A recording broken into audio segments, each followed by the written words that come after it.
Hello everyone, welcome back to my channel. Today we will be discussing about the poem Animals, which is a part of the CBSE Class 10 syllabus, in which we will study in details about the theme, the message, the stanza-wise summary of the poem, and the literary devices used. For your convenience, I have added timestamps in the description so that if you wish to watch any segment again, you can just click on that particular timestamp to go through it. So, let's get started then. Before beginning with the explanation of the poem, let us learn a little bit about the poet. The poet Walt Whitman was an American poet, essayist, and journalist.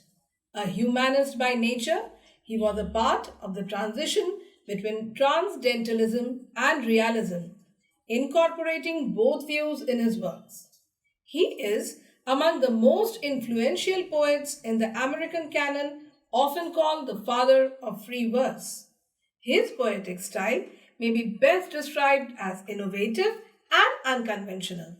He constructed his poems according to his own rules. His lines vary in length, are often quite long, and composed in free verse without standard patterns of rhyme or rhythm. Beginning with the theme of the poet wants to live among animals and experience a life where no one complains and where they are free of any sin and sorrow. The most important theme of the poem is not to praise how good animals are, but to compare humans with them in order to highlight the flaws of human behavior.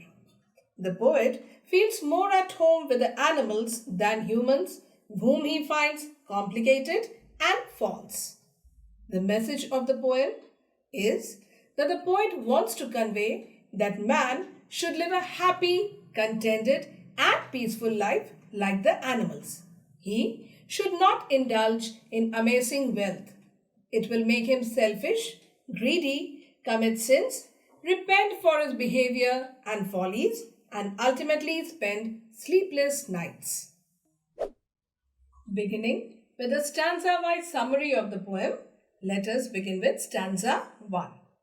I think I could turn and live with animals. They are so placid and self-contained. I stand and look at them long and long. The poet desires to turn into an animal and live with them, as he is impressed by their calmness and purity of mind. Unlike humans, animals seem so satisfied with their lives and are happy in their natural surroundings. The simple lives of these animals help them maintain self-control and their rationality. He stands and looks at them for a long time. Stanza 2. They do not sweat and whine about their condition. They do not lie awake in the dark and weep for their sins. They do not make me sick, discussing their duty to God. In the second stanza, the poet is quite happy with the fact that animals do not complain and cry about their conditions like humans. They eat and sleep peacefully as they have nothing to worry about, while humans, because of their wrong actions, are unable to remain peaceful and cannot sleep without worrying about them. Humans, even after committing sins, talk about God and righteousness, while animals are simple creatures that do not need to worry about praying to God.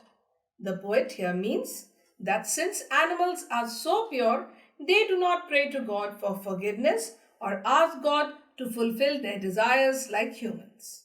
Stanza 3. Not one is dissatisfied, not one is demented with the mania of owning things.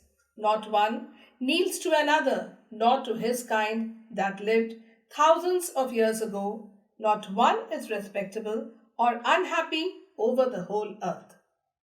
In the third stanza, the poet says that animals do not possess material things like humans and they are happy and satisfied without all the worldly items, the desire of which has affected human beings very badly. This desire to own things has been called madness by the poet. Animals are free from the habit of praying to their ancestors. Since all of them are equal, there is no question of respecting some and insulting others. All these features of animals make them happy and uncomplaining. Moving on to the concluding stanza of the poem. So, they show their relations to me and I accept them.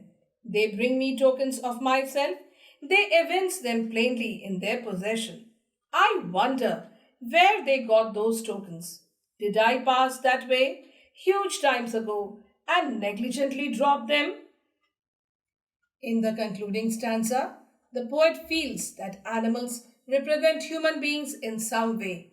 Animals seem to have what human beings once had virtues like kindness, self contentment, and innocence.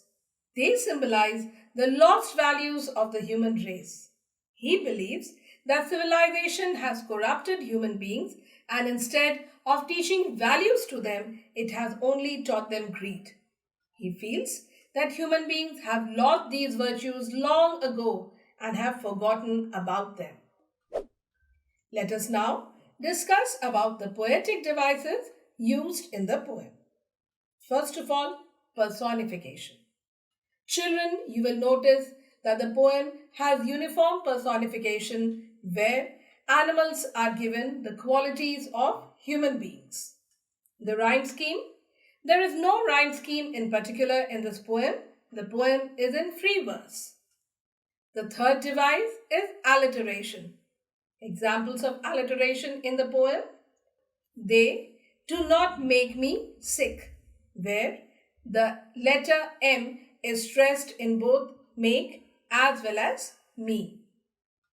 I wonder where they get those tokens.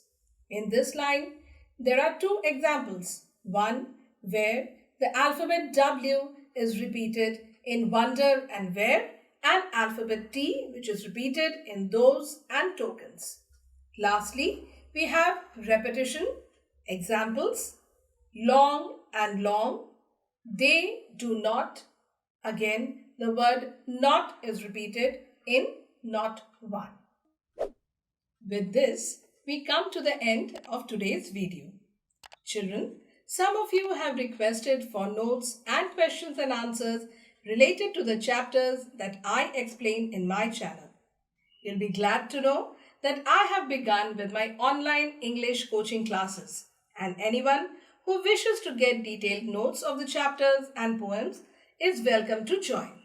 The details of my online classes are given in the description. Thanks for watching.